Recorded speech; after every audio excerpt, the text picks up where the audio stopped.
Hello and welcome to Creating a Legacy podcast. I'm your host, Talia, and I am so happy that you're here for another episode. If you're joining us for the first time, welcome. And for those of you that have come back, I'm so happy that you came back. If you're joining us on YouTube, don't forget to leave comments. And if you are listening to us on Spotify or on Anchor or any of our other podcast streaming platforms, couldn't find that word just now. If you're listening on any of those, don't forget to interact with us on our Instagram page, and we're also on Twitter, and our Twitter is the Ottun Legacy, and that's OTTUN Legacy. All right, so now that all the formalities are over, I am wondering if any of you guys actually took time to remember the memory verse from last week, because I got more. Yeah, so today we are talking about finances, and we're continuing a bit on the heels of last week. So last week would have started to look at writing your vision and the whole perspective of that business plan, but tying it to some of the things that the word has said. And yeah, now we want to continue looking at starting that business, but we want to look at it a little bit more from the financial perspective. And what led to me talking about this today is, guys, this past week, I filed my taxes. And you know what? I'm so proud of me. You guys have no idea how proud I am of myself. I am one of those people that tax season comes around and I'm filled with dread. Like, I am filled with dread, and you're probably like, why? Like, there's a high chance that you're gonna get back some money. Like, you should be looking forward to getting back money. Well, just the process of going through it, like, I didn't necessarily have all the best experiences when it was filing taxes. There was a period of time that I worked in Alberta. Like, I did 2 co-op terms, and for those of you that don't know what co-op means, is like a paid internship, so to speak. So the way that my degree was set up is that you got 4 co-op terms. So I did 2 of my co-op terms in Barbados, which was nice because I was still pretty new from leaving. So every opportunity that I could get to go back home, I was taking it. I was there. Like, I was going back home at the end of every semester. So my co-op term meant that I was in Barbados for 4 months. But the reality set in, and it wasn't becoming very realistic to keep going back every single semester. The reality of having to pay your tuition and the reality of having to maintain upkeep and all of that, it started to set in. And so what ended up happening is that I did my last 2 terms here, but God was very faithful.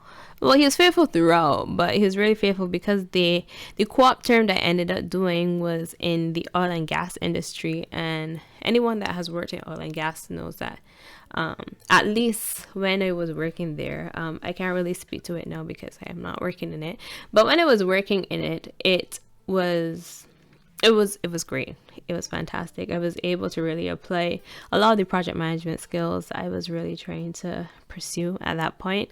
And then also, the pay was great. Like, for a student, I was getting paid pretty well.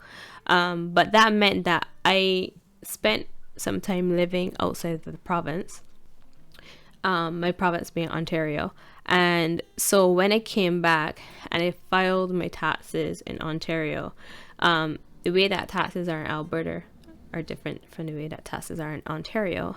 And as a result, let's just say that if not for me having, like, the tuition, it would have been bad. Like, it would have been bad. So, like, that really scarred me. And, like, I was still in my teens, entering my early 20s. So that really scarred me, that experience. And from then, honestly, I've always been filled with dread. I've always been, like, anxious that, oh, maybe something went wrong during the year and taxes weren't deducted the way that they were supposed to, I'm gonna end up owing and all that. That always is there's always that little bit of apprehension, but God is working on that. God is working on that. And the evidence of that is how quickly I did my taxes this year. I'm like, you know what, Talia, you will not be anxious anymore. Be anxious for nothing. And I decided that I will start my tax process early. So having filed before, including created in that spectrum, like, I wasn't surprised with what I was going to face, but it turned out that the process of switching from my full-time career to switch into full-time entrepreneurship, like making sure that that was documented properly and that there was the proper flow of cash flow in and cash flow out, all the numbers, everything, like making sure that everything reconciled and everything made sense and everything was according to standards and all that. It was a lot.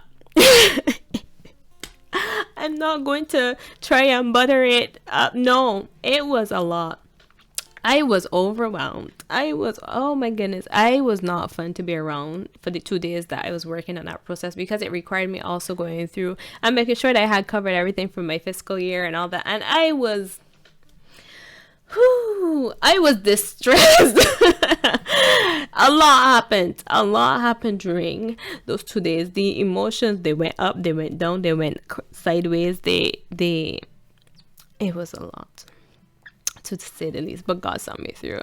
But having gone through that process, I was like, you know what, it would be really interesting to actually talk about the whole process of making sure that your finances are set up properly from the get-go, to make sure that you don't go through some of the things I went through. Because when Created started, I did not have I did not procure any accounting software.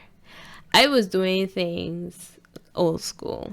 I got my receipts. I saved all my receipts and everything, and I was tracking my expenses and all of that. But I was doing it in Excel, guys. I didn't have any extensive software, anything like that.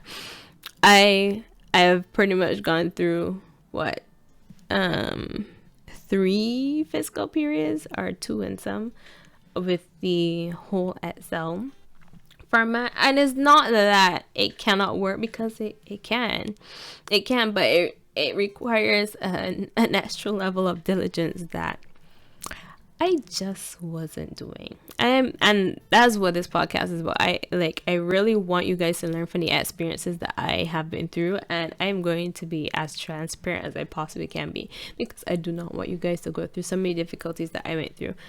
Like, let this stuff that I discuss here be the testimony that helps your testimony. You know what I mean? So yeah, I would track everything in Excel. So initially, like, even the invoices that I was sent to clients started with Excel.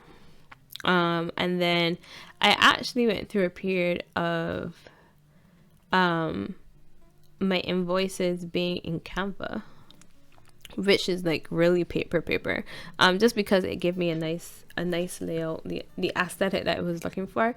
But that meant that there still wasn't like the numbers format of being able to track things properly. I still had to back up things in Excel. So like that proper means of seeing what came in and came out, it wasn't really happening the way that I needed it to. And so yes, we have our website, and our website is based with Shopify, and Shopify is a pretty good platform. A lot of my clients use Shopify. I actually prefer Shopify in comparison to some other ones. It's not that I'm not aware of how to do that, because I've worked on numerous platforms. I've worked with Wix, I've worked with Squarespace, but I don't know if it's because I also spent more time working with Shopify. I don't know. I'm just pretty comfortable with that out of all of them. But that's just me. It might be different for you, but it's not that we didn't have that, but a lot of our transactions were happening outside of Shopify because our customization element grew so quickly that it became a little hard to really create a custom product, or how should I say it? It's hard to really have the customizable option to the extent that you need when some of the customizations are extreme. So it might be a case that I have a product loaded and I offer variants and I offer ways to have the description of what you can put in and all of that. But there are some changes that might impact the pricing in ways that I can't really effectively capture in my product variants. So it might be a case that if you order something in white, it costs more with black, yes, but then you might have added a bit of both. Like, there's so many different things that can impact the pricing. And so I found that it was just easier if clients came to me directly and said, hey, I want XYZ and I price it for you and I send you an invoice and then it is processed, or however the case may be. And sometimes that format did not happen. That's the reality. Like, especially if things were really hectic. And remember, like, a good portion of my life with Created has been with me having a main job. So I might be completely bogged down by a construction project I'm assigned to, and then I'm also trying to make sure that I process all other things separately and all of these different things, and it came to a point that it started to become really hard to balance all of these different inputs. It's like, well, what is happening? So when it came to this tax season, I really now had to go back and make sure that I had dotted all my I's and crossed all my T's and make sure that I had properly captured what came in, what went out, so that I can have that proper calculation of my gross income, proper calculation of cost of goods sold, proper calculation of materials, proper calculation of all these different things. And that was not fun. It was not. I'm not even gonna pretend. I was upset. I was miserable. I was confused. I was like everything, all the emotions. I had all of them. And everyone around me was like, yo. I was not fun to be around. So today, I want to make sure that you don't go through what I went through. I want to make sure that you are able to enjoy all facets of growing your business. Numbers can be intimidating. I'm not going to say that it is not, because that's reality. That's why there are professionals. That's why there are people that specialize in these things. And it's not that I don't have the capacity, because I believe that God gives us the capacity for everything that he wants us to do. And if he has called me to be an entrepreneur, he's going to make sure. It might not be that I am like to the level of being a CGA or ACCA auditor, like that is that's not the case, but we're going to have some general understanding that the Holy Spirit gives us and that we get as time comes with experience or whatever. But there's still a level of control in making sure that you get yourself with enough information and put enough steps in place and apply enough strategies to make sure that the whole process for you goes a lot better. So we have lived and we have learned. Boy, have we lived and learned. We have lived and learned. Thank you, Lord, for the opportunity to live and learn. So when 2022 came around, we were like, no, we're not doing this anymore. This suffering must end. So I, in the process of ordering my husband's birthday cake this year, I was very fortunate because so we went with our baker, Kate by Sope. Shout out to her. So she would have sent so we would have filled out our order form. She has a wonderful order form, and we would have filled that out. And then based on the responses, because once again, like, because it is a cake, there are some things that are super custom. So yeah, like, and for me, I wanted it to be a vanilla cake, but my husband loves salted caramel, so I wanted him to have some element of that salted caramel in there. But for us that didn't like salted caramel, wanted there to be some other filling that we would all eat, so that the cake would be eaten and it wouldn't go to waste.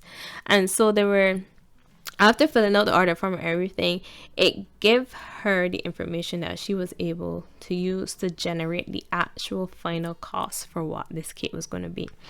And so I got this lovely invoice, and I saw that I was like, wow, this is nice. I love how automated it is and everything. I'm like, this is nice. And I'm like, okay, let me see what this is about.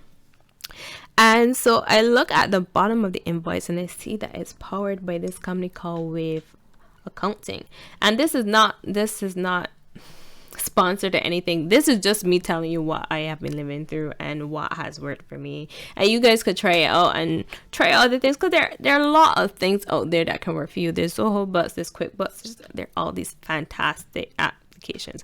I'm just telling you what was comfortable for me and what felt like it landed on my lap by God's grace and mercy. So I got an invoice from her, and I'm like, wow, this is amazing. And I checked them out, and I'm like, oh, this is good. Like I really liked what I saw. And then so they have this dashboard and everything. I'm like, this is cool. So I was finally able to see the numbers that I wanted to see from the get-go. And now I had this wonderful breakdown where I could see all of my expenses. I could see all the cash that was going out. I could specify exactly how it was going out. So whether it was cash on hand, or if it was owner investment, or if it was credit, or whatever, however it was, I can track that. So I can see a breakdown of that. I had a wonderful customer ledger that I can just pull from. I am like, this is good. I can draft the estimate. So the same way how, like, if someone came to me with a super custom item, I'm now able to draft a specific estimate for that. I'm able to track payments. I'm able to send reminders for invoices, which has been a lifesaver. Whew. I was sold when I saw that, when I did not have to do like the responses myself, like come call or WhatsApp or whatever and be like, hey, what's going on? Having the ability to do all of that as well, like all of that, I was sold. I was like, yes, this is it. The platform is user friendly. It has like nice little colors and everything. Everything is easy to input. It remembers your items. I'm like, yo, we are balling. And like, it even has to the extent of you can actually let it manage the transactions. So you can have people review and pay their invoice directly through it. Obviously, with any application like that, there will be some transaction fee that they will have. So there's always that portion. It's the same thing with Shopify. I can't remember the percentage. It's like 2.9 or something.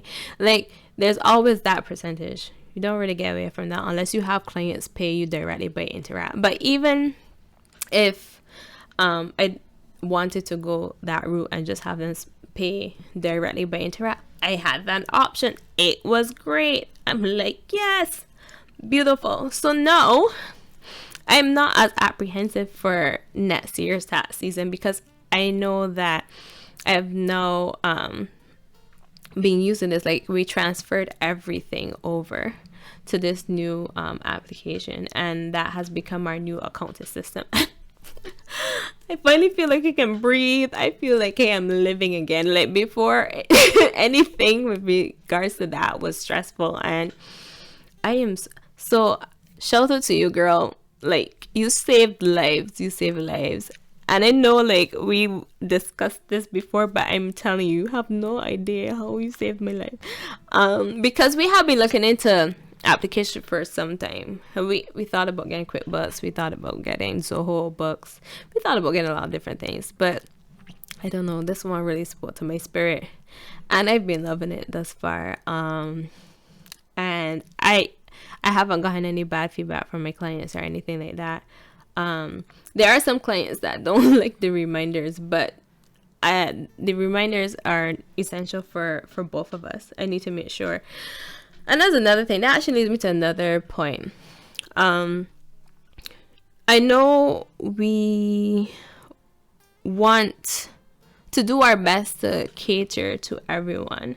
I'm going to try to word this as carefully as I can. We want to do our best to make sure that we cater to everyone. But in the process of managing finances for the period of time that I have had created as well,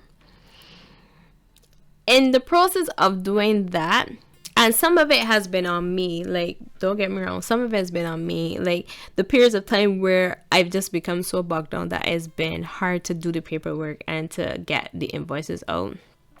There's obviously that delay of cash coming in, and then it's like, oh my goodness, like, I have to reconcile. I need to pay for the materials and all of those different things, especially if it was like a super big job and the materials, I like, if we put it on our credit card or something like that, like, we obviously want to get that paid off ASAP. We want to make sure that we maintain good credit. We want to make sure that we don't incur any interest on that charge, on those different things. So now there's timelines that come into that. So there's all those things that you need to maintain. And then but then I understand, like, life happens. People go through different things and they're not necessarily able, they might have had it initially, but then something happened, something came out, and whatever, and there's some element of grace. But I also want to remind you all that this is your business, that and it needs constant inflow of cash to run.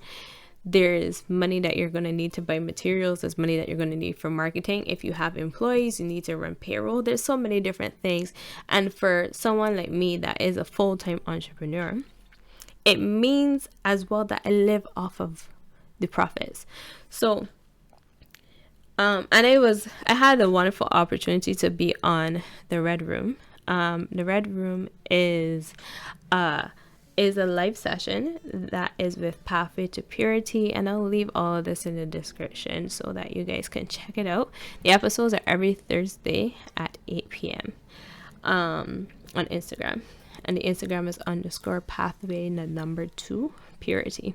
So I had the wonderful opportunity of being on that show last Thursday, and the whole conversation about businesses and stuff came up as well, and it required me being very vulnerable. I think I might have been even more vulnerable than I have been on this podcast. I was like, what is going on? Anyhow, and we started to have that conversation about capital and stuff and finances again, and it really reiterated the trend of there being a misconception that because an entrepreneur charges a particular amount of money for a job, that all of that money is going to the entrepreneur. Unfortunately, that is not the case.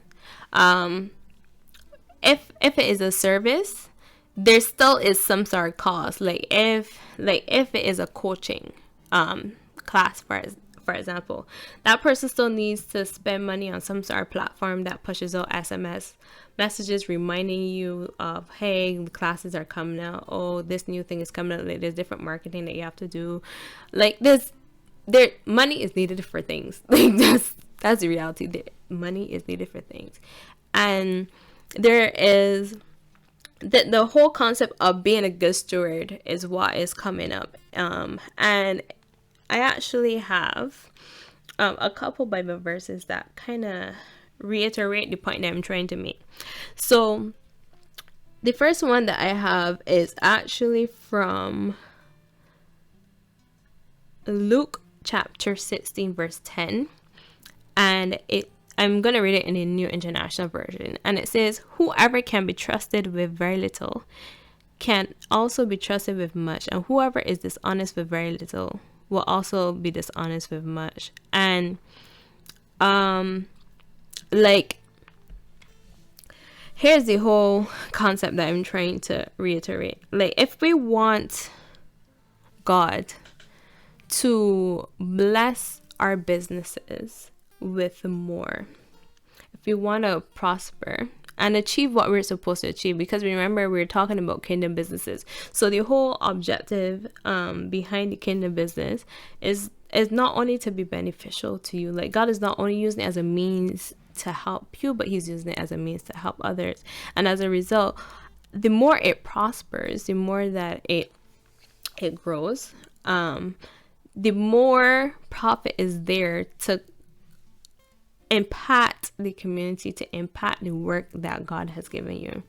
So if it's a case that he has given you a ministry that you're supposed to be sowing into, now as you make those extra profits and you're able to sustain your family and whatever, you're also able to sow into that. And as you give, God is going to give you more and more and more and more.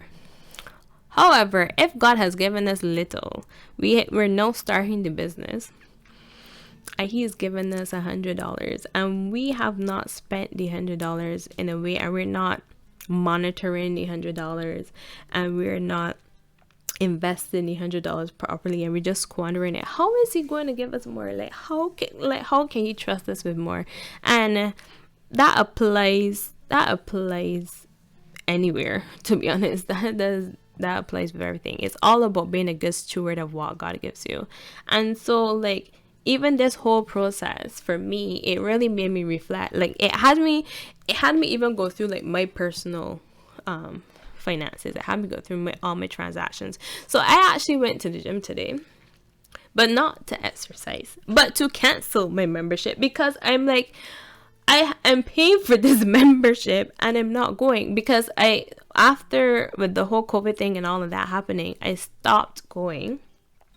And I've been exercising at home. I have the little dumbbells, I have the yoga mat, I have all these little different things, and I'm using those, and I'm using YouTube videos and all that. The weight is coming off. I'm like, what am I doing? Like, why am I paying for this membership if I'm not using it? And it's like, that money could go to something else.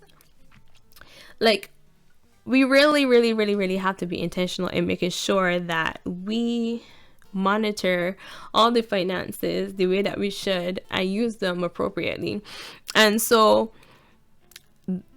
having come to that conclusion, having gone through this entire process, having lived through all these different things, and seeing the impact of that, like, I really, and when we became full-time, like, it really started to become clear, and we wanted to make sure that we fixed the situation as soon as we could. And we thank God that we were able to with this software. And we took a step back. And we also, like, we already have policies and procedures in place. We had our terms and conditions of service from day one. I remember before we even launched, like, we would have written up all those things and all that. But it required going back and even strengthening those, like making sure that when you're setting up your business, that you are setting it up properly, that you're setting it up for success. Because the reality is, when you're going through that process of starting the startup, when you're going through that process, there's going to be a lot of different costs. Because you're not going to be looking into branding, you're going to know, so you're spending money on that. You're going to be looking into materials, so you're going to be spending money on that. You're going to be looking into this. You might do a couple classes. There are all these different costs these things add up. And if you don't make sure that you're tracking that properly, number one, you're not able to communicate that properly when you're doing things like your taxes. And then at the same time, you're not really to get an accurate picture of how much profit you have, or if you're making a loss, so that you can see, okay, what strategies I need to apply to fix the situation. If you're not managing and you're not tracking and monitoring, like, how are you going to do that? Like, in project management, with the whole life cycle of a project.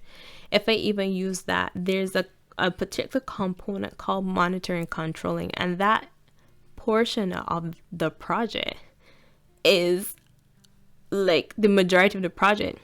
So you would have gone through the planning of the project, and then you actually launch it and all of that. But then there is a process of monitoring and controlling that project throughout until it gets to the closeout stage. And that principle applies to you and your business as well. You need to do that continuous monitoring and controlling, making sure that, okay, I am paying these things in a timely manner. And so as a result, any credit purchases, there's no interest being incurred. They're being paid on time. The business is getting better credit. All these different things. Materials are being bought and paid for in an appropriate manner. Inventory is being managed in an appropriate manner. All of these different things. You know exactly what went to what. You know exactly how much was made in that. If there was, because it happens. It could be, let's say I was making a cake topper and my machine decided to spaz out. That card stock is no loss. So there's sunk costs, making sure you're tracking all of these different things. You need to make sure that you do these things accurately. You need to be a good steward of what God has given you. God has given you the business. You need to be a good steward of it. You need to be a good steward of the finances and make sure that you're putting funds appropriately to what it should be going to. Allocate things the right way. If money is flowing out, make sure that you're tracking how much it's flowing out, what is going to, if it is for salaries, make sure it is properly designated as is being for salaries. Don't just remove money and just remove money. Like when you're auditing, you're like, what was this part? All these things. You definitely need to look at all these things. And there's another Bible verse that reiterates this, and it also applies in general to entrepreneurship.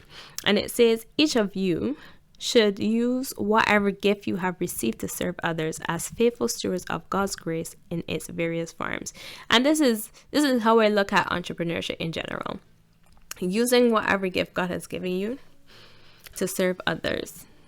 This is how I see the kingdom business. And if we're doing that as a kingdom business, we also need to make sure that everything involving that kingdom business, that we're doing it accordingly.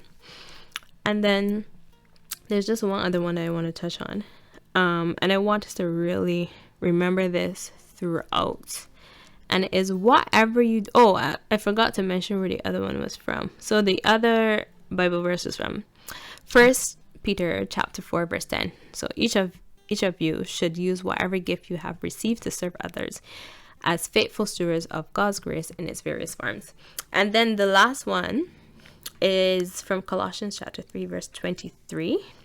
And it says, whatever you do, work at it with all your heart, as working for the Lord, not for human masters. And I mean, when you're working for your human masters, you should also, you should be loyal and so on. But realistically, especially when we're looking at this Bible verse,